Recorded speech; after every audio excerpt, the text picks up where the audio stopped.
So what I'll do is I'll go ahead and start. Welcome everybody, and then we'll pause and introduce Dr. Thomas as soon as she can join.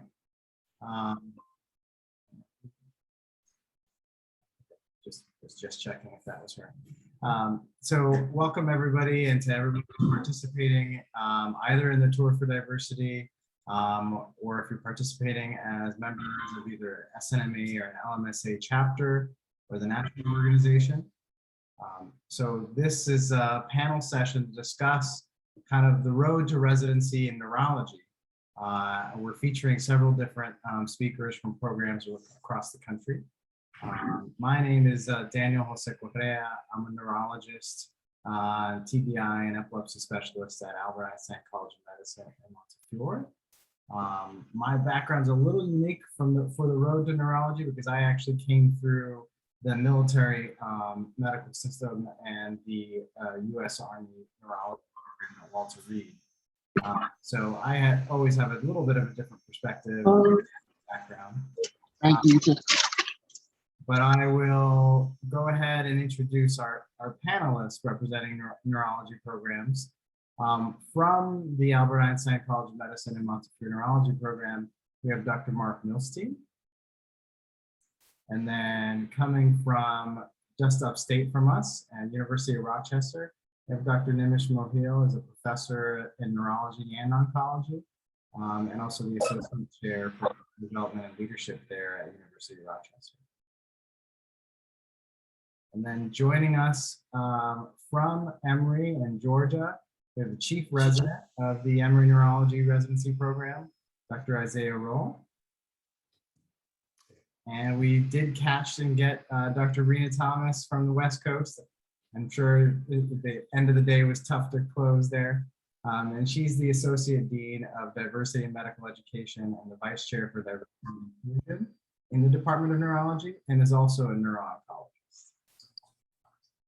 And thank you very much.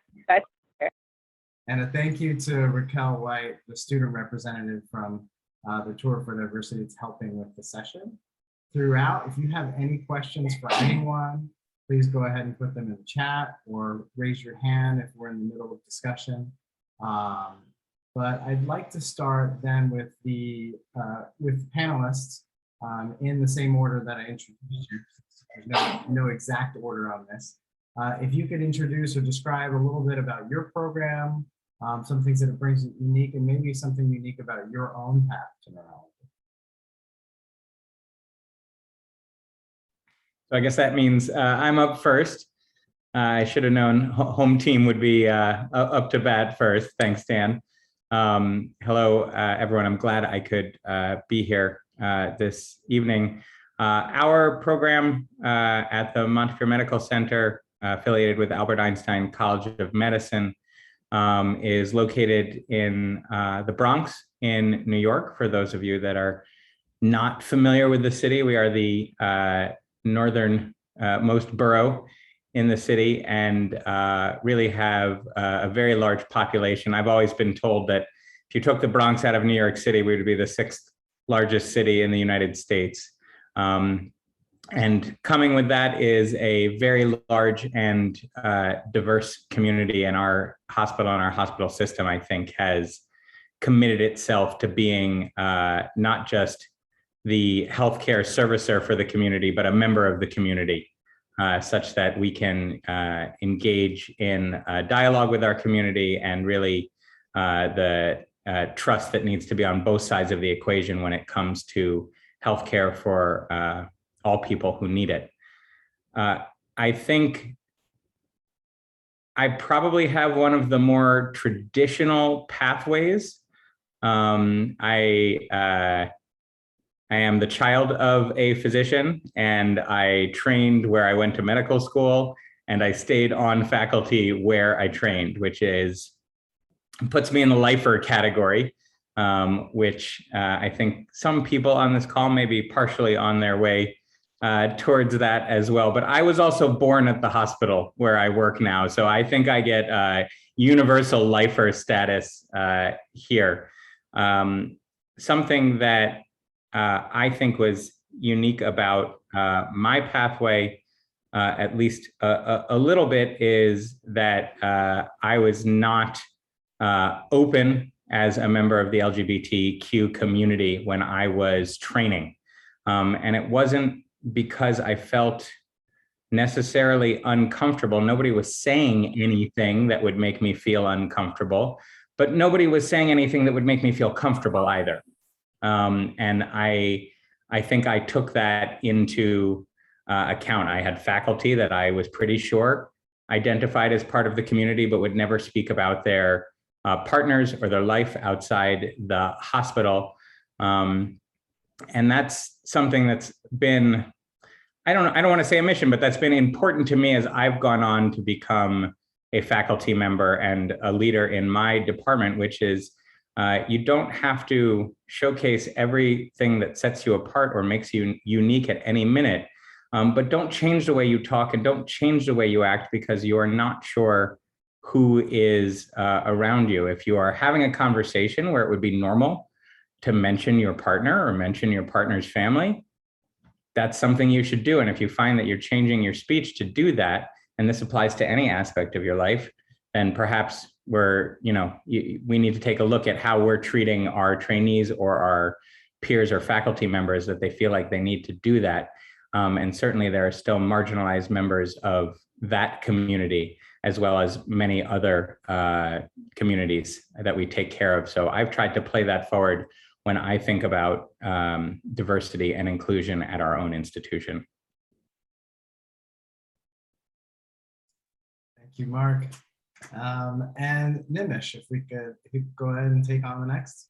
Yeah, so my name is Nimish Mohile. I use the pronouns he, him, his.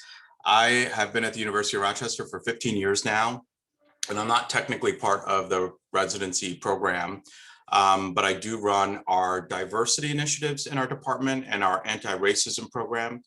And I also run our resident mentorship and leadership program. And so I interact a lot with residents through that. I think our residency program is in a much smaller city than the Bronx, but a diverse city and a city that has a lot of the problems of race that many American cities have. And despite being way up north in Rochester, Rochester is actually one of the most segregated cities in the United States. And so those are challenges that our healthcare system has to deal with, and how we try to deliver better healthcare to our broader community. And one of the realizations that we're having at the University of Rochester, probably over the past 10 years, is that traditionally we haven't really taken care of our community, and we're trying to really shift that.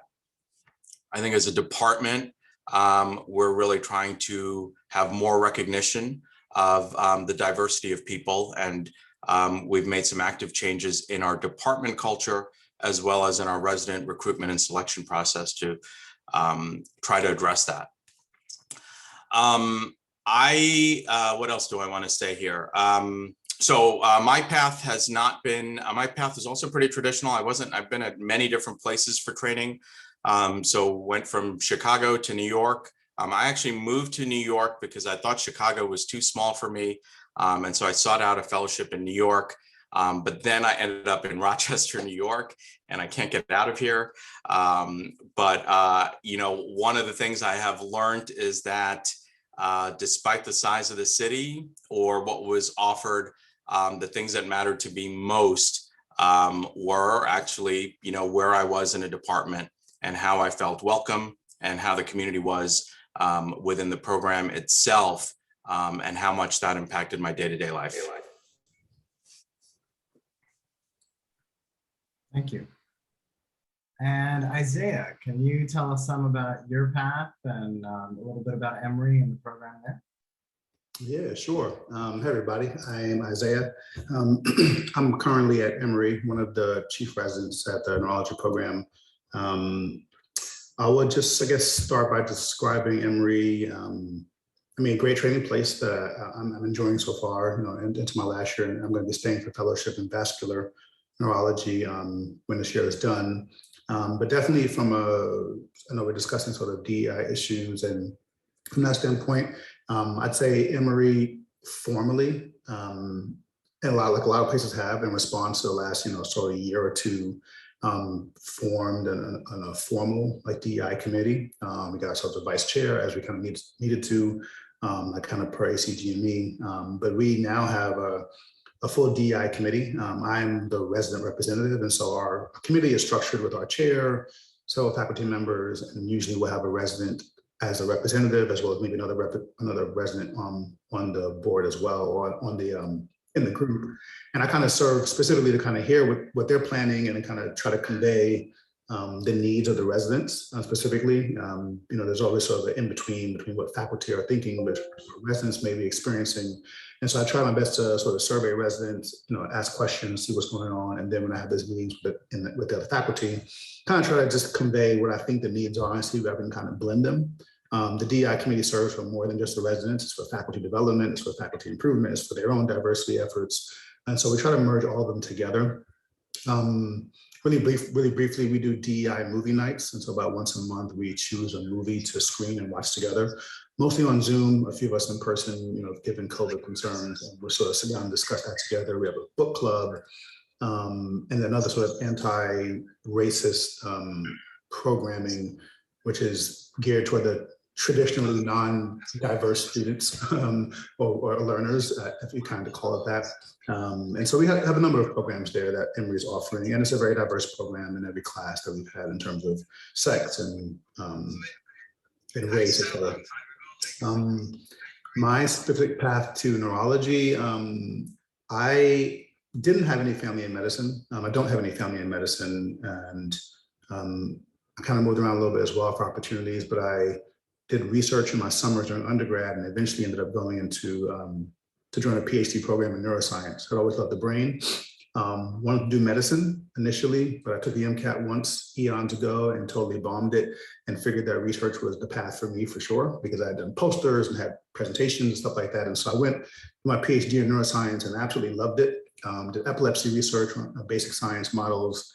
And but while I was there, I couldn't shake the feeling of wanting to still see people, wanting to see patients. I kept imagining someone have a seizure like in front of me in my lab, and I wouldn't know what to do for them specifically, except for narrate what might be happening in their neurons and their brain. And so that kind of drove me to want to just pursue medicine again. So during grad school, I buckled down and retook the MCAT couple of times. I'll give you those scores later. And eventually started, joining medical school. And it was a natural leaning towards neurology for me because I've already had interest in the brain. And so that's kind of how I got there. So I did my PhD first, finished that up, worked in the lab, and then I did medical school. And now I'm here at Emory. Like I said, I'm planning on going to vascular neurology. So if you have questions about that or Emory, definitely be happy to answer those. So thanks. Thank you very much, Isaiah. And last but not least, my friend Rena. Hello, everyone. Such a pleasure to be here. And I'll start by sharing a little bit about the program here at Stanford in neurology. I do get the opportunity to serve as our vice chair for diversity and inclusion in our department. And in that role, lead efforts in the educational space, clinical space, and then scholarship research. And I'll share just a little bit about that. So within education, and these are all initiatives I should mention that we have been working on for the last 5 years. The role did change from being the director of diversity and inclusion to now a vice chair role. But I feel very fortunate in that our chair and department leadership has always been very supportive of these efforts. So in the educational space, very new initiatives that we are developing is an advocacy track for our residency program trainees to take part and lead scholarship research and clinical efforts within neurology advocacy. We have instituted social determinants of health within neurology specific didactics in each of the subspecialties of neurology. So basically our didactic series is compartmentalized into each clinical subdivision of neurology. And within each, we want to highlight how social justice and social determinants of health impact neurologic outcomes. And we found that that has triggered not only a lot of deep discussion, thoughts, but also scholarship within these areas within our department and our trainees. At the School of Medicine-wide level, for our GME programs, we have what's called the LEAD program, which is leadership in equity and advocacy and diversity. And basically this program brings together trainees from across the clinical departments of Stanford Medicine, so the Pediatric Children's Hospital, LPCH, and the adult Stanford Healthcare Hospital. And in that way, we're able to bring individuals from diverse backgrounds across clinical departments together on a monthly basis to learn, but also to work on scholarship around diversity, equity, and inclusion. And it culminates in a workshop that our trainees provide to the entire Stanford Medicine community. And I mention this because it's also been just a wonderful way for our trainees to get to meet each other across the clinical departments. Because I can say for myself that, you know, oftentimes when we're within our own clinical department, the numbers or representation of URM trainees might be, you know, single digit numbers. And oftentimes we want to, you know, our residency becomes a place for not only our clinical training, but also, you know, our home and our community, and getting to meet people who identify with certain different aspects of our lives, you know, and also just like-minded individuals who really are champions of diversity, equity, and inclusion in their own fields. So the LEAD program has been really instrumental to bringing trainees together in that way. And then I mentioned clinical and scholarship. So we have a journal club for trainees. So we're really trying to build the pathway and pipeline into the neurosciences. So we lead a journal club for high school students in our community to engage in neuroscience research kind of scholarship, and getting to know and meet Stanford neuroscientists who want to, you know, help to mentor trainees and students from underrepresented backgrounds. And then in the clinical realm, it is California and it is, you know, the Bay Area. So we do have diverse patient population. That being said, because we're in California, I will say that the Latinx community is the largest and well-represented minority group. And so specifically speaking Spanish is something that, you know, I don't take for granted. I love the fact that I'm able to connect with my patients. I'm a neuro-oncologist and a clinical research scientist. And so for me, I've been very much an advocate within the trial access space, and doing a lot of outreach to encourage individuals from underrepresented backgrounds, and specifically Spanish-speaking populations, to get the word out about clinical trial enrollment and participation for our cancer center and for our institution. Obviously within COVID as well, and in the vaccination space, this has been an active area of work. And last but not least, you know, my path to Stanford, it began, well, I should start with, my mother's from El Salvador, my father's Indian, and so diversity has been a part of my, you know, upbringing since I was born, obviously, and in my home. And I went back east to college, so upstate New York to Cornell, medical school at Georgetown, Stanford for neurology residency and fellowship in neuro-onc, and have been on faculty ever since. And as Daniel mentioned, became an associate dean for diversity in medical education at the School of Medicine level at Stanford. I'm a year into that role, and yeah, would love to have all the trainees consider and reach out anytime if Stanford is an institution you're considering.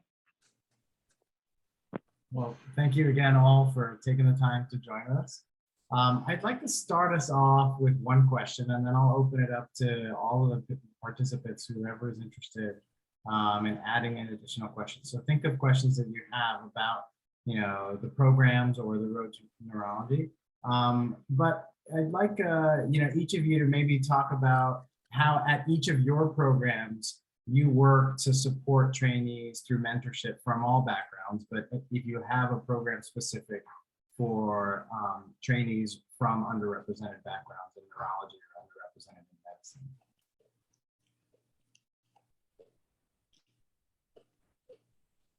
And I guess we're going in the same order again there, Dan. I have learned, certainly both throughout my training and my career thus far, the important role that mentorship can play. And I would say that is true. That has been true, at least for me, on both sides of that equation, both as a mentee and a mentor.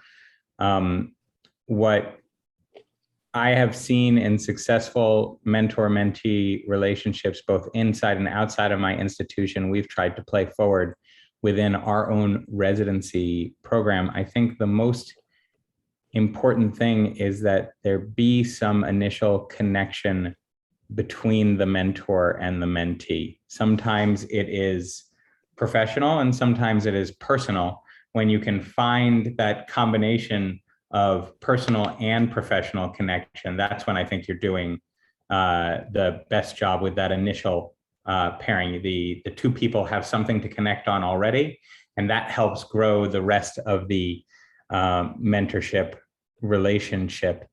To do that the most successfully, I think that trainees have to be able to see themselves in their faculty, in their senior residents, in their chief residents, in the fellows, in their faculty.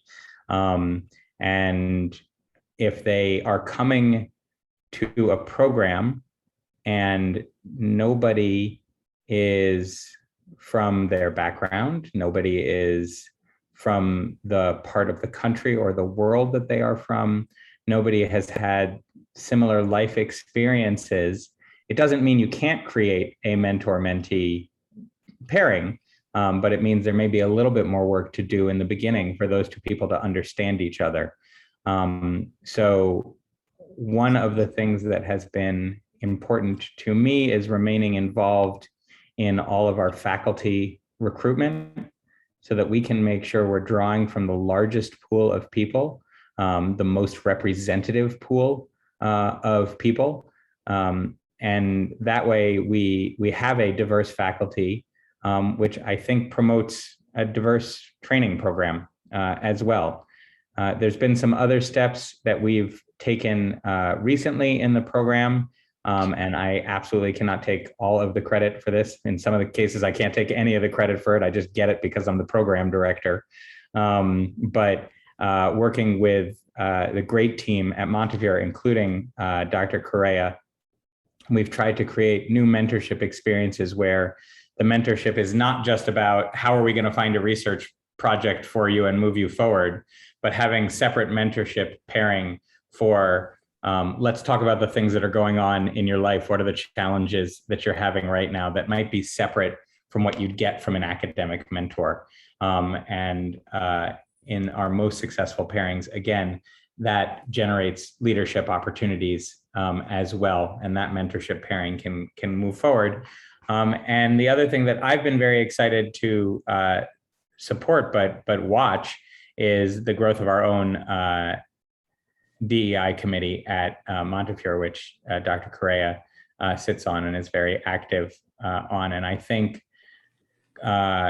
developing a committee like that from the ground up without any preconceived notions has been exciting. It's been taking diversity, equity, and inclusion to the broadest definitions of all of those words.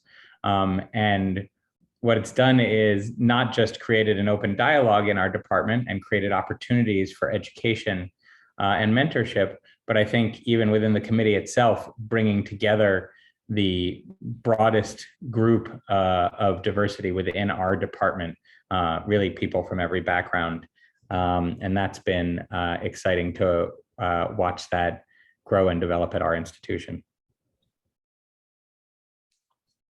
Thanks. And Nimish, so to tell us something about the mentoring programs and what you have. Yeah.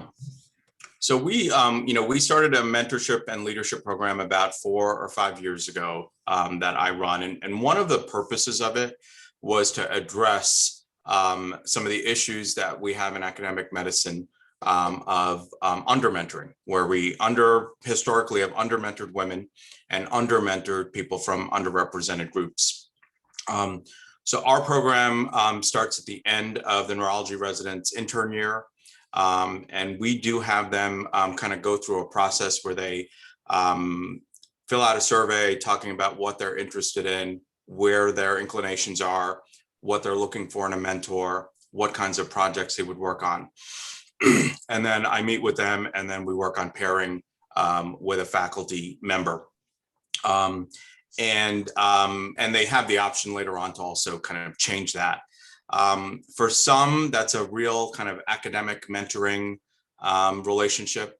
For others, it's like a friendship relationship, or it's a just, guiding you through residency relationship. Many will have their assigned mentor, but they'll find other mentors over time within the residency program, depending on how their interests change. Because when you're an intern, you don't always really know, what direction you want to go in. We do ask our residents whether they want to be also paired with someone of their own gender or someone else from an underrepresented group and have a mentoring relationship of, someone more like them. And then sometimes we'll pair them with someone in the department. We're careful about the diversity tax and, not imposing on our underrepresented faculty to sort of, do too much. And so sometimes we'll pair them with people in other departments. And in the last couple of years, I've been pairing people actually with people at other institutions. And so that they might, so for instance, we have, one Black woman resident who was interested in getting paired with another Black woman who was in a certain field. And so we worked with getting a pairing at another institution, just so she could have, some interactive virtual kind of discussions with them. And then in our chief year, we focus on our leadership program, and that's really focused on giving all of our residents some core leadership skills, everything from emotional intelligence, kind of figuring out what your strengths are, working on teamwork, developing your own personal vision and mission, kind of seeking out and figuring out what your values are. So we go through a whole process over the year. And last year, we started having the chief residents identify a problem or a issue that they saw in the department that they wanted to solve. And we kind of guided them through a group project during the year that they then presented at the end of the year on grand rounds for something that they wanted to sort of leave a legacy on in the department. So that's our mentorship and leadership program. I think it's constantly evolving, and we're really, our goal is just trying to figure out a way to make sure that each resident has at least one faculty member that they can turn to who's not their program director, and who they can be, completely honest with about things that they're struggling with, things that aren't working for them, and get some feedback and some guidance as they go through their 4 years, or 5 if they're a child. Well, a pediatric neurologist, not a child. My wife always makes fun of that when I bring up the child neurologist. She's like, "What?" Isaiah, can you tell us some about the mentoring that you guys have going on there at Emory? Yeah, sure. I guess for our neurology program specifically, every resident has a mentor that is usually, I guess, somewhere midway of the PGY2 year. So obviously your intern year and your medicine department most often, and then you come join neurology department as PGY2. And so we kind of give it about 6 months for people to sort of see multiple attendings, meet folks, and then essentially just choose and select their own mentor. They kind of discuss that with the program director and say, hey, I've met with so-and-so. And so we don't just really assign it unless someone says, I have no clue, let me just give you someone. And at that point, we try to pair you with someone who we think, but the choice is sort of given to the residents to just sort of field around and kind of see what they think. So usually midway through PGY 2 years when you can officially grab your mentor, which is again, separate from a research mentor. If you have a research track, so again, kind of like what was said before, specifically just for life, getting through residency, whatever it may be, that's just a mentor just for that part separately. On the mentoring piece, Emory, the GME, like as a whole, has an impact program, which is geared towards URM medical students. And so there's also a very, very large mentoring group that the residents, our residents often participate in as mentors themselves. And so it's kind of nice having a little bit of both and the chance to sort of try to mentor while you're also looking to be mentored at the same time. And so I'll give the majority of our residents that participate in that program as well. And you can get 1 or 2 or 3 if you want, but usually 1 at a time, just for the entire year with the several programming and lectures given throughout that Emory kind of offers. So that's specifically on the mentoring. I'd say, I think Emory could definitely improve on our faculty that sort of matches the underrepresented patient population, as well as our residents. And so I think the mentorship is great. I don't know that we don't are always able to assign specific person to a specific resident, right? We don't have the actual bandwidth in faculty of every single, gender or race, et cetera. But we definitely sort of do the same thing, go outside of our program to find mentors. And so our program director is really good about that and saying, if you can't find anybody here, and there's something that you actually specifically do want, then we sort of just kind of go around. And luckily, Emory GME is pretty large. And so we tend to find, the faculty that's kind of needed. Just the last couple of things I'd say just about mentoring, specifically what I do as chief resident is, I'm a kind of personal person, like to sort of talk to individuals one at a time, check in on all the residents in the program, my own peers, the junior residents underneath me. I host gatherings at my house as well, just for all the residents, and then I host separate ones for those who identify as URMs, specifically just to kind of chat and talk. We've met several times on like a scheduled basis, as well as some sort of emergent as needed when things kind of pop up in life tend to happen. A few months ago, we had sort of a lot of the anti-Asian sort of hate crimes that were happening. We had a few, situations in Atlanta. And so, right that week, we sort of met immediately with those who wanted to join and just sat down and kind of chatted and talked and kind of get their feelings out. And so we try our best, we know there's issues of all types on the entire planet. And so we try to be responsive as much as we possibly can, but also put a few regularly scheduled meetings that are just there as placeholders, just in case there's something kind of people want to talk about. And the last piece about just, I guess, Emory is our interview season. We sort of send invites out for those who identify as URMs to have a separate sort of social meeting gathering. It's obviously via Zoom, but we do that just before, about an hour before the larger group gets together for a social hour the night before the interview, just to kind of address issues. And we just try our best to be direct, be blunt. We all know what's going on. We know there are things we kind of all want to improve, or at least just be able to share. And so we do that as well for applicants, so they can kind of get an understanding of what it would be like to kind of experience that here at Emory. That's about it. Thanks. And Rena, would you like to add some about the mentoring that's going on at Stanford? Sure.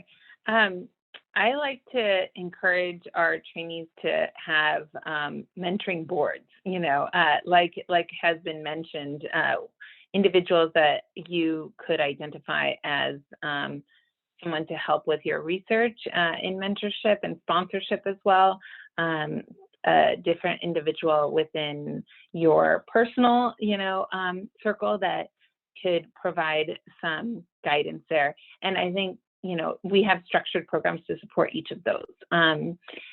So concretely in Stanford, at Stanford for every resident, there is a minimum number of kind of tangible check-ins that have to be documented for the purposes of, making sure that each individual resident has at minimum one mentor. But quite frankly, I think most faculty members really want to be as approachable and accessible as possible, and regularly offer the opportunity to touch base if questions come up. And you know, I think that natural process of mentor and sponsor selection can only take place in those types of one-on-one informal discussions.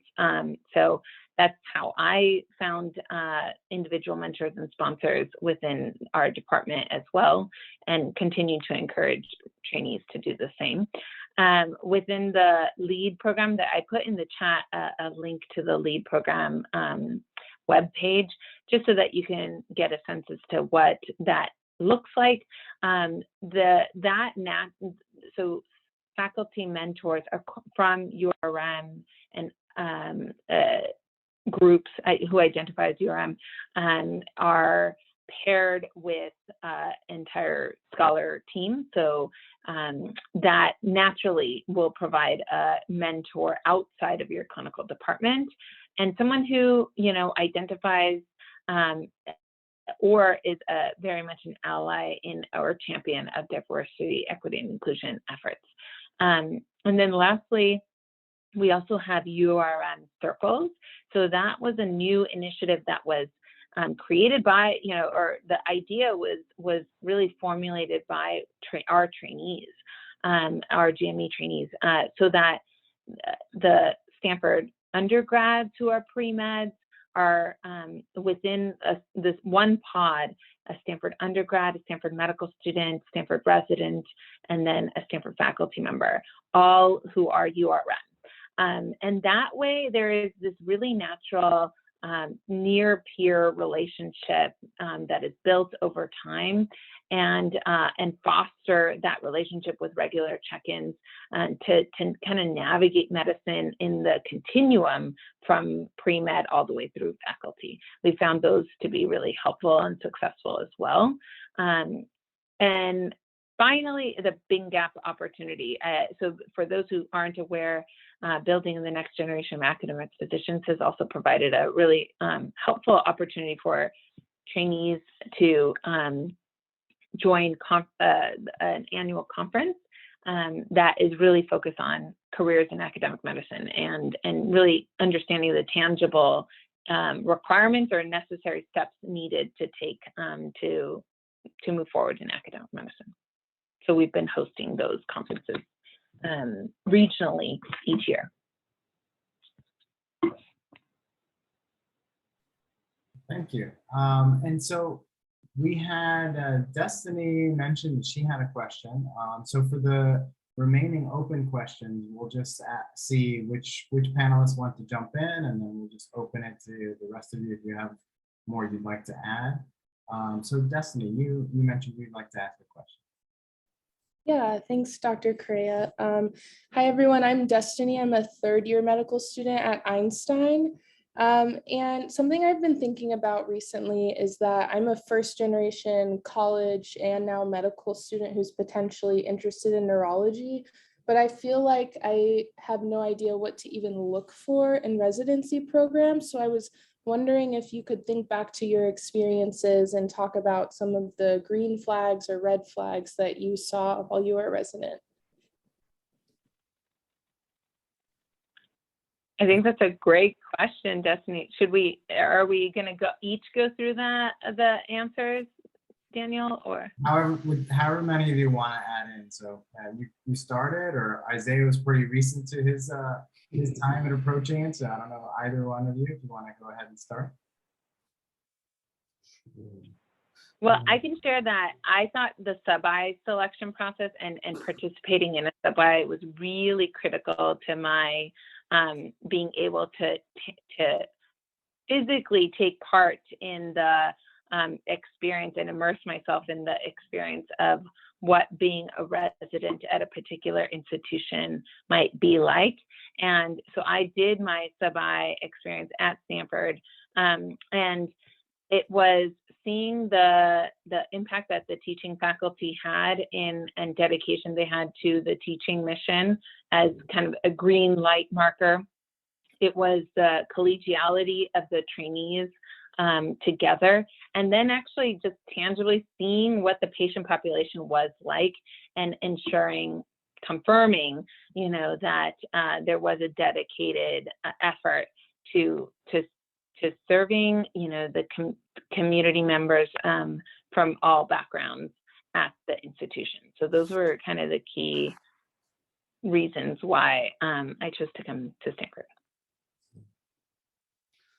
Yeah, I guess I can follow up on that. Thanks, Destiny, for your question. I would just put out there that if I can identify with being first generation college and kind of all those things, I would say if you don't have a mentor already, let us help you find one, if at all possible, because I don't really think that, I think from your position, which I understand, I don't think that neurology by itself is so specifically different. The fact that you need a mentor and that, I don't know, for me, I always kind of described it as like, I knew what I wanted to do. I knew the steps of time it kind of took to get there, like medical school and take your step exams and get there. It's like kind of when you finally really get into it, and I'm just still just a resident, it's like it's a whole nother ball game. And there were things that I no longer could answer for myself. I was used to figuring things out on my own. And then I got to a point where I'm like, I really don't know what to do. And I just need somebody to kind of, who knows what they're doing, to kind of speak some experience and reason. So I think that's across the board, no matter what it's neurology or whatever the case might be, but obviously we're neurologists. So, we'd love to kind of chat with you and mentor you. I'm happy to after the fact. I would say, I know that interviewing is tough right now with COVID. I know you're third year, but interviewing is tough because you're not able to physically visit places. So that's a little bit of a challenge to kind of get that sense. But when I interviewed actually for neurology, as a medical student, I did not match into residency, and I scrambled into a medicine, like an transitional year program. And so I interviewed again during my intern year, and I found it fascinating how much of a different view it was interviewing as an intern than a medical student. Things I just didn't understand when I was interviewing as a med student, like about scheduling and call, like I heard it, but I didn't know what it felt like. But most importantly, I could sense what it was like to have like true camaraderie and like kind of friendship and people who can support one another, because I was experiencing it. And I somehow just could feel the difference when I interviewed. I was like, it looks like a real fake conversation over there they're having versus some kind of, and so again, it's difficult to completely sense that. But one nice indicator that programs will try to do, I think at interview season for you, is they'll try their best to have residents from all classes, present there. We certainly try to have our interns who are in medicine join interview season. I was nervous when I saw a program at an interview where I only met the senior residents who were not going to be there by the time I joined. And so, again, people are busy. It's not like it's a complete red flag, but it's nice that you can see a program's trying to give you a good effort of like, these are going to be your, immediate seniors, that make a difference in your experience. And so that's one thing you can kind of look for in interview season, is you just want to meet people from each class so you can hear from all of them throughout, and try to get a good gauge from there. Yeah, I would echo that. It's been a long time since I went through this process, but I remember being really obsessed with things like call schedules and the way the educational curriculum was organized and what hospitals you were at. And I think I even made like a pro and con like chart out of all of that stuff. In the end, I think one of the most important things is, do you get access to the residents? Do they seem really engaged in the program? Do they care about the program? Are they really trying to like recruit you? Are they trying to get the best people there because they care enough about the program that they, even if they're leaving, they want to see, this program do well. And I think that's hard to fake and hide. Like if you have some opportunities to meet with them even virtually, and get a sense of how they interact with each other. So to me, that's sort of the green flag, is those groups of residents that like interact well together and just, they care about where they're at, and they want to talk about it all the time. And for me, the red flags were, when I went on interviews and even in an interview where you would think people would be on their best behavior, where sometimes faculty were rude, or dismissive of your own record, or were not respectful, those kinds of things. If that comes out in an interview, I think you have to worry about the culture of that program. Yeah, and I'll try. I guess I would echo everything that has been said so far, and I actually double down on what Isaiah said again, and I think he's being too nice. I think it is a red flag if a program can't pony up at least one junior resident for you to talk to during your interview season. Everybody is busy, but even a PGY2 or PGY1 schedule should allow a little bit of flexibility for particularly these days, for a Zoom conversation. All right, we're not asking people to, take the night off, and just given some time, because at the end of the day, I think, and this is important for all of you that are interviewing this year or maybe interviewing next year. Remember that this is a audition process for the program too, right? I think the students come in and they think we're on display. We're the ones who have to prove everything. Remember that the program has to prove something to you too, because they want to have the best people there, right? And if you're proving that you're the best person, then the program has to prove to you that this is a place where you want to be. So do all of your interviews feel like they're dragging on? Do you feel like, or did it feel like a really natural conversation? I think those are the things to look for. When you talk to the residents, are these people that I would hang out with after hours, even after I had spent the whole day with them? If there are really famous faculty that you keep hearing about from the program, tell me when I'm going to work with this faculty member, right? Those are the kinds of questions to ask, to hear from the program, how am I going to be a fully integrated member of this community, of this neurology department, such that I can be productive and I can play the role that I need to play while I'm learning everything I need to learn to be a neurologist. Daniel, can I add one other point that came to me? Okay, so one thing that I didn't do but wish I and think is really important, and as the only woman on the panel, I will mention this more specifically. So I had done an MD and a PhD. So come PGY2, my husband and I were ready to start our family. And I think it would have been really helpful to to just know if there are other mothers and fathers who are, beginning their family or starting a family as a trainee, as a resident, and just meeting and talking about that process, and how they navigated it, how well they were supported through that time. It was real. Again, I'm emphasizing it because I didn't ask those questions, and I think I was really pleasantly supported, and surprisingly, like, highly well supported. But had I had a little more foresight, should have asked those types of questions in advance.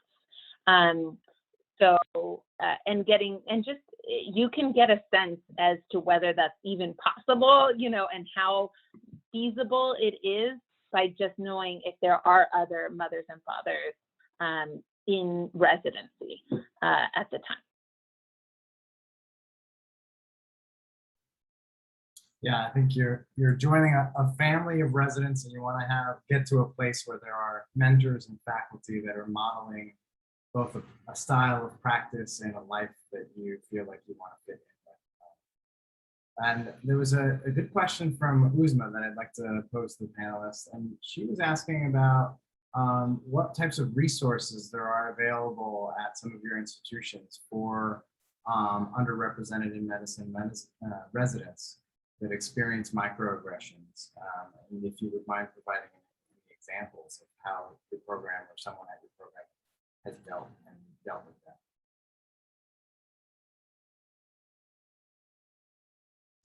So I'll just say, really great question.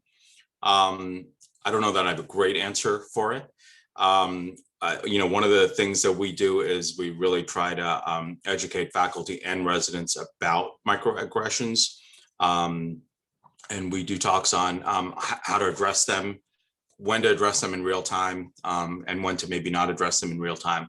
Despite that, it's actually really, really hard to address these in real time. And very few people do. So with residents, I think the most important thing for us is that they have some outlet. And so one of those outlets can be their mentor, we hope that they have a good enough relationship with their mentor that they can talk about those kinds of things with them. We have a pretty robust resident forum across the medical center for people from underrepresented groups. And we do protect our residents' time to go to that. And that's become a really important place for them to share problems that they're having in their own department, microaggressions that they're seeing, things that they want to see changed, and feel like they're, supported by peers. And so I think when we talk to our residents, that ends up being one of the more important things for them, is that they just have this support network where they can talk to people about it. We don't have a specific kind of reporting structure or anything like that for something like this. Anything that has a reporting structure then ends up being very, very serious. I would add also, great question. We do not, as far as I know, have a specific URM focused response to microaggressions. I think it is a bit more generalized. I'd say things that we have in place, I think, have been helpful, and the response from the residents have been positive so far. So having the regularly scheduled kind of meetings amongst URMs creates the space to address those. Having a diverse class of residents as your peers also really helps to be able just to kind of discuss these things. Emory has excellent, which I'm sure most institutions has an excellent counseling service, which I've used, a lot of us have used. And so sometimes even discussing this with people completely outside of your department might be helpful as well, just to have another set of ears listen to it. But I would say specifically just the ability to kind of talk about it at those meetings has helped.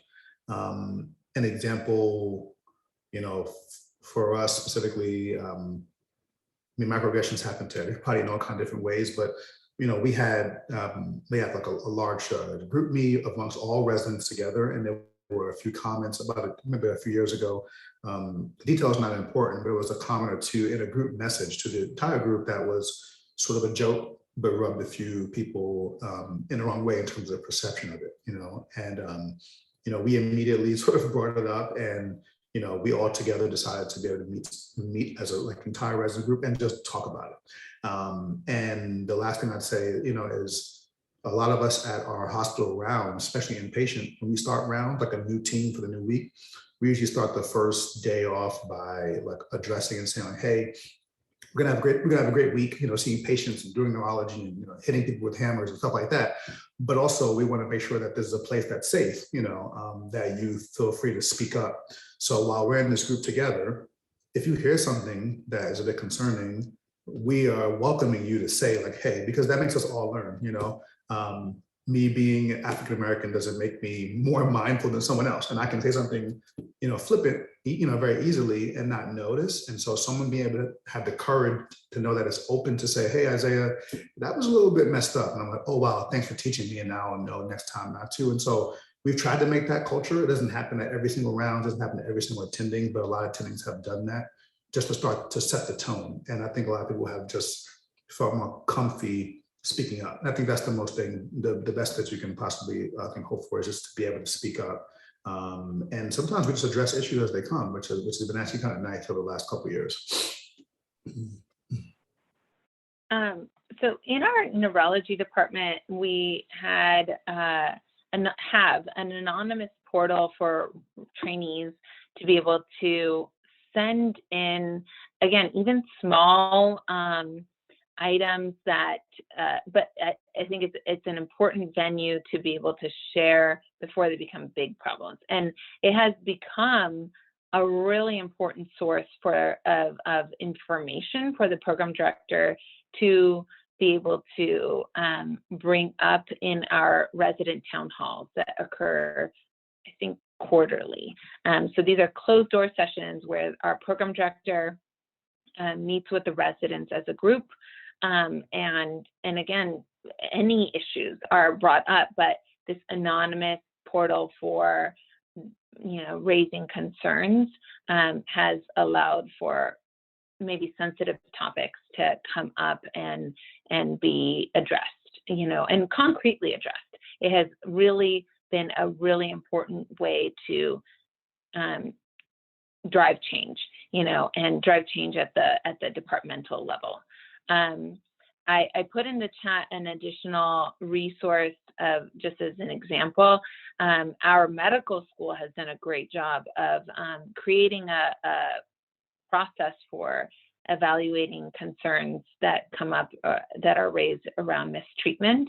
And that is also being created at the GME-wide level now. It's not yet in place, but it is something that I think has been a very successful model in support of students and microaggressions and issues around bias. And it has a very specific kind of way to vet, the concern, but also to, very importantly, follow up on concerns with faculty, trainees, or whoever is involved.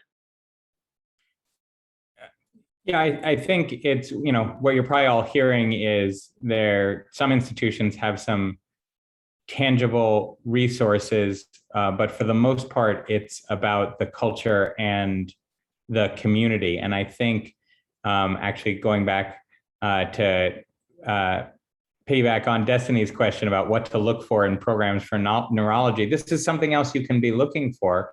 And I think it's certainly something you can ask your faculty interviewers or the program directors, but I would encourage you to ask the residents that you meet with, and particularly if you have the opportunity to meet with residents outside of the venue of faculty, which I hope you would, and say, what would you do if you felt like you were mistreated during rounds by somebody in your own department, by a peer, by somebody outside of the department? Do you feel like you know where you can go, and what would you do? Are there places you can go in your department that you would feel comfortable speaking out? Are there places you feel comfortable going at your institution that you would feel comfortable speaking out? Is there a way for you to address this anonymously if you don't want to identify yourself? These are they're hard to ask a program, but I think they're important questions to have a real feel of what culture and community is being created at a program you might be looking at. So I'd like to, there was an additional question, and it kind of leads into the next thing that I wanted to address is kind of getting to the application and the process, through ACGME and everything. Each of your programs probably have high, if not high average step scores. Many applicants, may have something about their application, whether it's a lower step score or something else in their application that they feel self-conscious about, and they may feel like it limits how their application stands out. So what are some ways that you would suggest that applicants from all backgrounds or underrepresented backgrounds can help make their application stand out in the neurology application process? So that one I can take first, because I think students run into the trap of only focusing on the one blemish on their application. Don't focus on the blemish. Sell your strengths. All right. You have something that you are proud of, something that you have done. It could be an academic achievement. It could be an extracurricular achievement. That should be the thing that you are promoting. Most people have something on their application that they wish were better. Sometimes it's a grade, sometimes it's a step score. Sometimes they had a stumbling block during one of their clerkships. And then it's about showing the narrative, the true narrative, hopefully, of how you addressed that stumbling block and how you overcame that stumbling block. That is going to be far more important to most programs than the fact that you hit a stumbling block to begin with. We have all of these test benchmarks.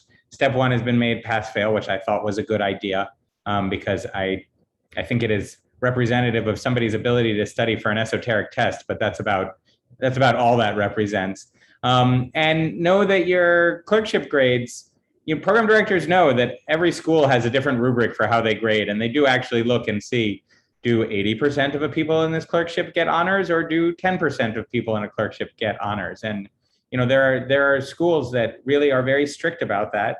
And an astute program director is used to looking at those applications and knowing that. And so don't say, oh, I have my colleague from this other school who got honors in everything, but they give honors out for everything. The program director is going to notice that, right? And the faculty are going to notice that. So find your strengths and sell your strengths. And honestly, that's what I'd say about when you're creating your application. It is less important that you put every single activity that you on your application, and more important that you explain the role you played in each of these activities, whether it is research, whether it is community service and volunteering, whether it is some sort of academic project. But find the thing that you're proud of, and make that the shining point of your application. And always show your commitment to neurology. That's more important than anything else. All right. And the interviewers should know when you walk away or click leave meeting after an interview this year, that there is no question that the person that they were just talking to wants to be a neurologist for the rest of their life.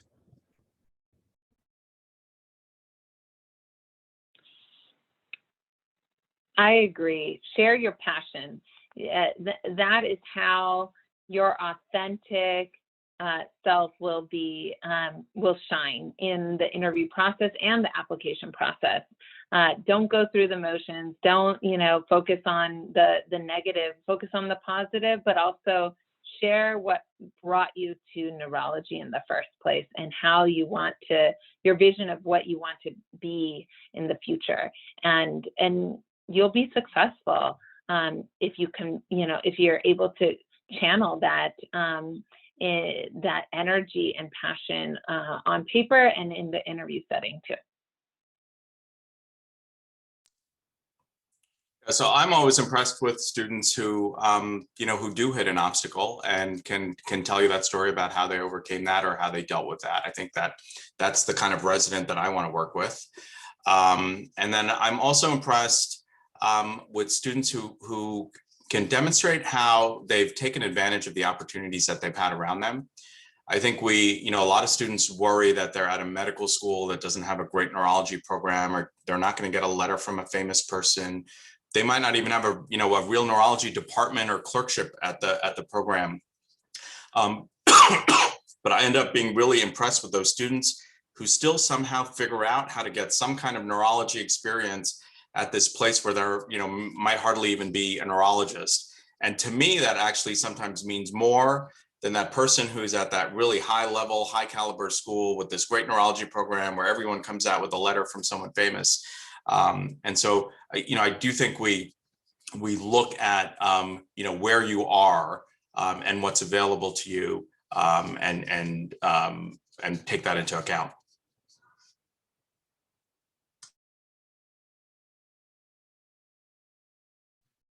Well, I'd like to once again thank each of you for taking the time. I'd like each of you, just if you had any other last thought or suggestion for the applicants as they go into this new season, or maybe they're going into the following season of applying for neurology residency, any recommendations or suggestions that you have that they either include in their application, think about in the interview process. And then while we're rotating around, if each of you could put the link to your program in the chat and the email that would be best for anyone who wants to ask questions from your program, then please go ahead and include that.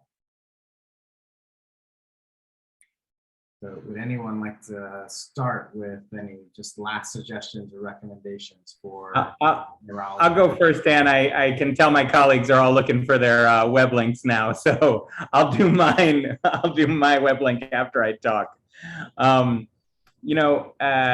We're all gonna post our emails and our web links here, and you're gonna see, even though most people did massive overhauls of their internet presence last year because we were in the virtual space, you're still not going to be able to find all the things you want to find. I don't know what it is about academic medicine, but they just don't do websites well. They really don't. We're doing our best, but feel free to reach out in advance if you have a pressing question about any aspect of the program, right? It could be something academic or research related. It could be something community or personal related. It could be something about the local environment.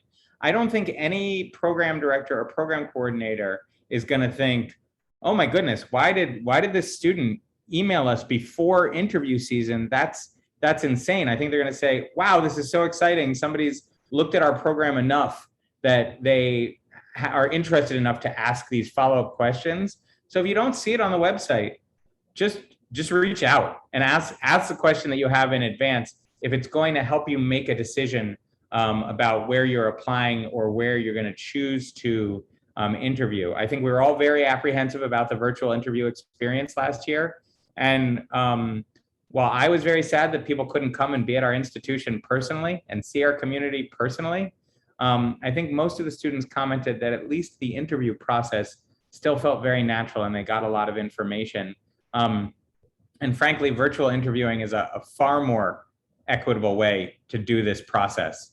And I think I don't want to say I feel lucky about anything related to the pandemic, but I do actually feel a little fortunate that the terrible situation we're in right now, quote unquote, forced our hands to do virtual interviewing again next year. And this year. And I look forward to seeing how the conversation continues, that we can find some sort of hybrid model moving forward that allows everybody the same opportunities to experience a program and see a program without feeling like they've got to drop $10,000 to run around the country doing it. So I will echo Mark's comment about the website. So my advice is don't judge a program by its website. It's good for information, but it really doesn't tell you the whole story. And then I think my other piece of advice for interviews is to just be authentic and be yourself. Don't go in a program thinking, well, they want to get a researcher, and so you have to talk about how you're interested in research. Talk about what you're actually interested in. It's much more compelling, and that authenticity really comes through in an interview, even in a virtual interview.